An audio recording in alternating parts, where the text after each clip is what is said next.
Сколько эмоций, чувств и внимания к тем, кто в этот день выходил на сцену. Разные по возрасту, образовательным учреждениям, но единые, силой воли, умению жить, улыбаясь. Дети особой заботы.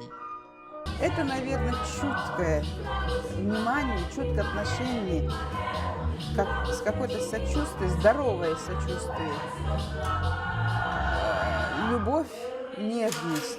Потому что в жизни им придется столкнуться еще не, в общем, в очень сложной обстановке будут расти, но тем не менее они должны знать, что мир не без добрых людей.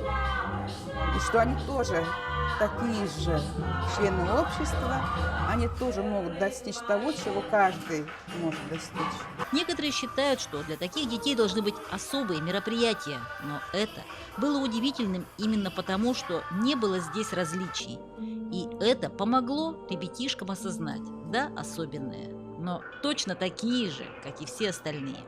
Сделан для детей, чтобы все увидели, что рядом с вами люди, живут дети особой заботы, чтобы вы увидели, что они такие же, как мы, но просто чуть-чуть у них другой путь в жизни.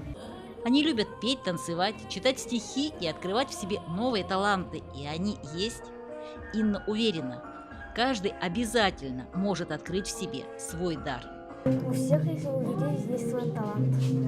У кого-то талант танцы, а у кого-то есть пение. Много какие есть. Спустя минуты она в числе других вышла на сцену. Сегодня она модель, а костюмы они готовили все вместе. Педагоги, ребята и родители. Получилось все.